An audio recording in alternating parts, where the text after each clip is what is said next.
Good morning, good afternoon, everyone, depending on when you're watching this video. I'm Lauren Maxey, one of the partners over at NC Planning, joined by Aimee Hardesty.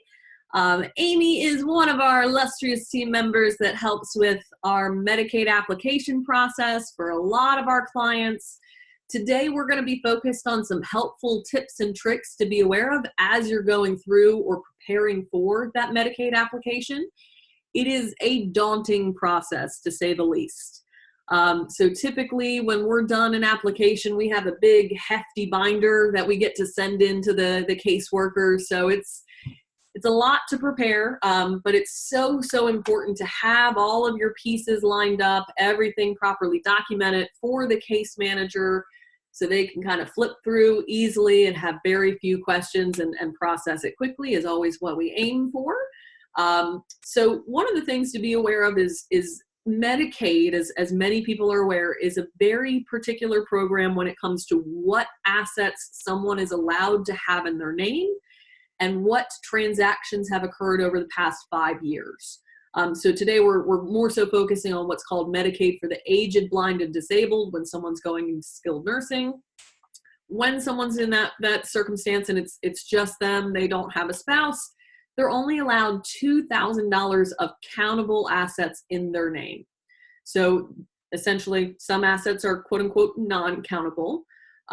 Typically a homestead, if you have the proper documentation on an intention to return home, you're allowed one reliable vehicle, certain prepaid burial contracts, but mostly everything else, certain kind of Medicaid compliant annuities. Point being, very few assets are actually non-countable.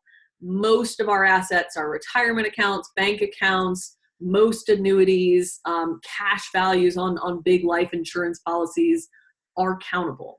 So what I was going to ask Aimee to chat about today, she helps clients, is on the home front with having the discussions on what pieces of documentation do we need to have in place, what can we kind of be looking for proactively. So Aimee, in your discussions with clients, are there certain helpful things that they can start keeping track of proactively to ease that application process? And what do you see some of the most common mistakes that are being made there?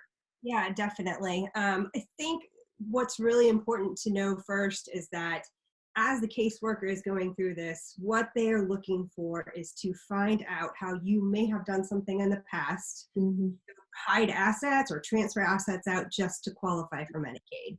So they're going through this information with a fine-tooth comb. So being as thorough as possible, doing the legwork ahead of time. So there's some basic things that they need to share.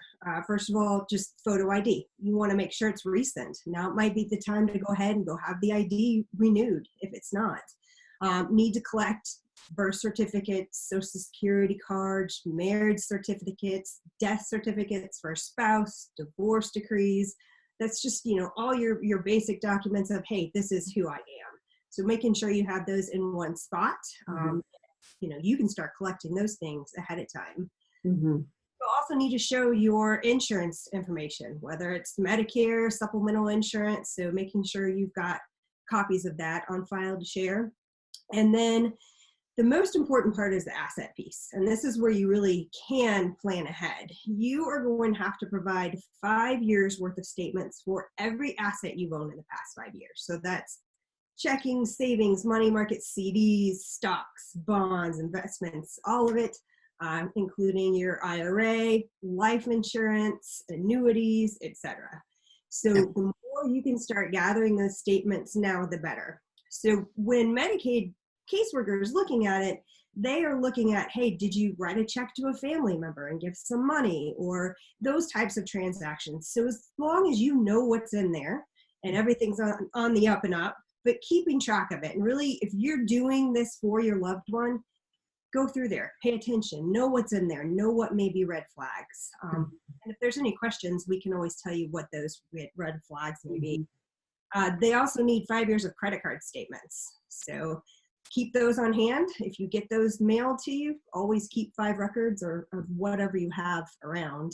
Any other asset information you have, any investment properties, motor vehicles, campers, trailers, etc. Making sure you have titles and documentations of when it was bought, when those things were sold, who it was sold to, how much you received, and all those types of things. And then you're also going to have the proof of income that you need to show. So anytime, I know sometimes, for example, pensions will only send you a quarterly statement. Hang on to those things. That is what they're going to ask for when you are sharing records. So anything you can do to start gathering these things in advance, hold on to pieces of mail that otherwise you would think you should shred. If you think this is on the horizon, you can prepare in advance for that. Yeah, I think that's exactly it.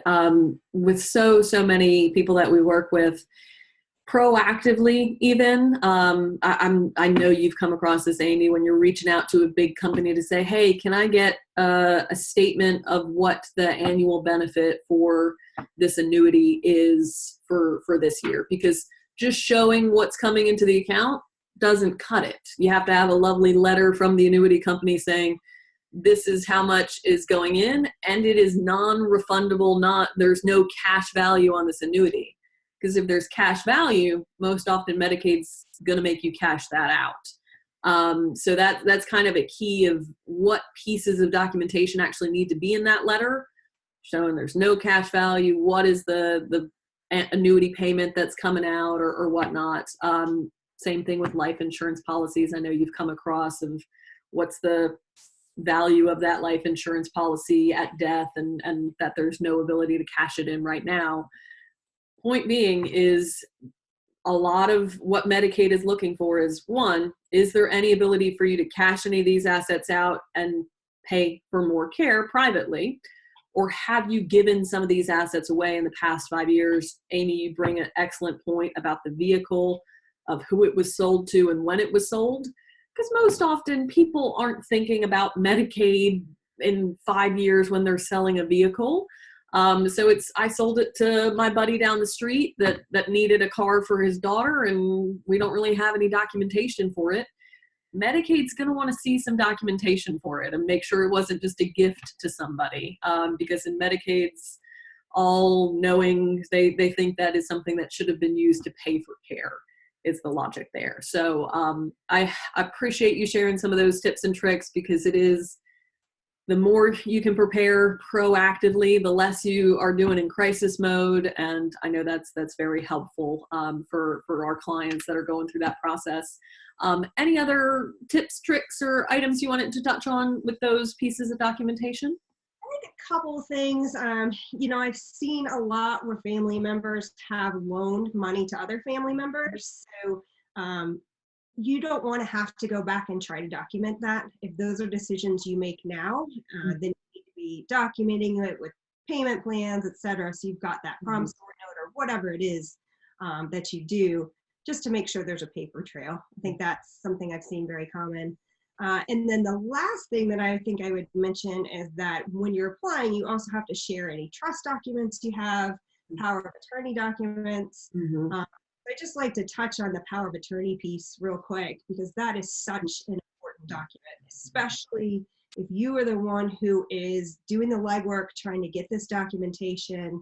If that loved one has not signed a power of attorney and said, hey, you are their agent, you're able to do this, you may not be able to get the information you need. So if your loved one has the capacity to sign a power of attorney right now, now is the time to act, do it proactively, do it ahead of time. You don't want to have to deal with a guardianship proceeding in the courthouse in a time of urgent need.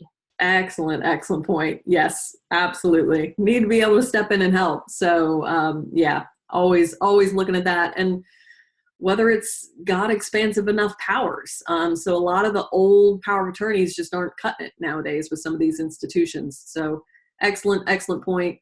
Appreciate that input, Aimee, of what people can be thinking about, what people can be looking at proactively to make sure they're able to step in, help their loved ones when it's time to apply for Medicaid if that's needed.